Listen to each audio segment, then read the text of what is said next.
اس لیے علماء نے اور فقہاء نے ایک متفق فیصلہ کیا ہے کہ ما سوائے قبر نبی صلی اللہ علیہ وسلم یعنی حضور کی قبر مبارک کے علاوہ کسی نبی کی قبر کی کسی جگہ پر ہم قسم نہیں کھا سکتے. صرف ایک قبر مبارک ہے جو حضور صلی اللہ علیہ وسلم کی کہ جس میں کوئی شبہ نہیں. باقی انبیاء کے بارے میں جیسے حضور نے فرمایا کہ میں نے موسیٰ علیہ السلام کو دیکھا مسجد اقصیٰ کے راستے میں عند الکثیب الاحمر سرخ ٹیلا تھا، وہاں قبر تھی اور موسیٰ علیہ السلام قائم یصلی فی قبرہ، آپ کھڑے ہوئے نماز پڑھ رہے تھے. اسی طرح اور بھی روایات، اس میں کوئی شک نہیں کہ آخری زندگی میں جب انبیاء علیہم السلام کو اپنی قوموں نے تنگ کیا تو سب نے ہجرت کر کے مکہ کو اپنا مسکن بنایا، کیونکہ یہ حرم آمن، یہ اللہ کا حرم تھا، امن والی جگہ تھی، اس لیے انبیاء تشریف لائے. لیکن ان کی قبریں کہاں ہیں اللہ تعالی اللہ جانتا. تو اس لیے بلا وجہ دیکھیں نا جی کہ اب اپنا مکے میں رہنے والے حضرات جو ہیں، حالانکہ سیدہ خدیجہ کی قبر میں تو کوئی شک نہیں ہے نا کہ جنت المعلیٰ میں ہے، لیکن تعیین کر کے نہیں بتا سکتے کہ یہ ہے. یہ خدا کی قدرت ہے، یہ ہر دور میں ہر جگہ ہوا ہے.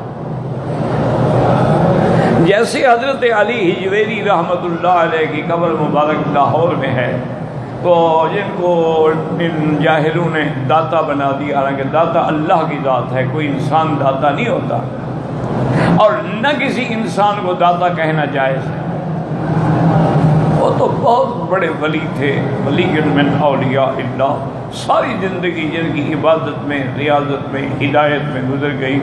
اچھا، جس جگہ کو انہوں نے قبر بنایا ہوا ہے یا حضرت کی قبر ہی نہیں ہے،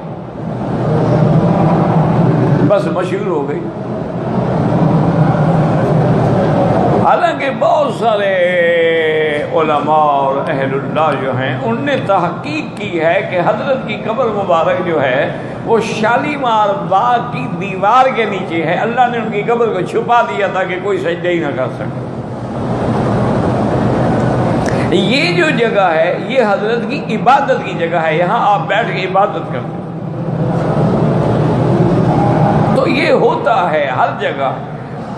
مثلا سیدہ فاطمہ الزہرا رضی اللہ عنہا، اب آپ دیکھ لیں کہ تقریباً 90% مسلمان جب جاتے ہیں سرکار دو جہاں پہ صلاۃ السلام پڑھنے کے لیے، تو وہاں سے آنے کے بعد پھر سیدہ فاطمہ الزہرا پر بھی صلاۃ السلام وہیں پڑھتے ہیں کہ یہاں قبر ہے. بالکل غلط ہے.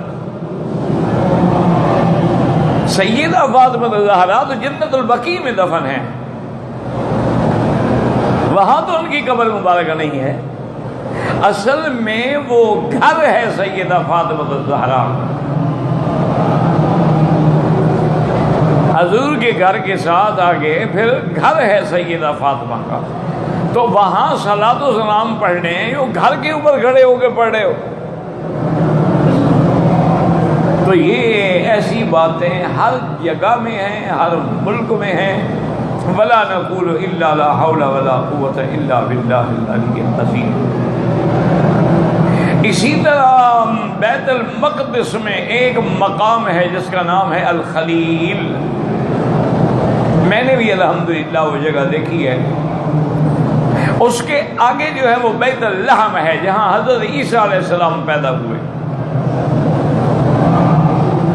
تو الخلیل جو ہے وہاں بھی الحمدللہ یعنی سینکڑوں انبیاء کی قبریں ہیں، لیکن آپ معین نہیں کر سکتے کہ فلاں نبی کی قبر ہے قبریں وہاں،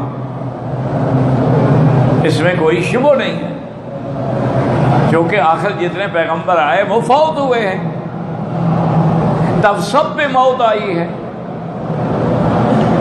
قد خلت من قبلہ الرسل، آپ سے پہلے بھی تو انبیاء علیہ السلام گزر چکے ہیں.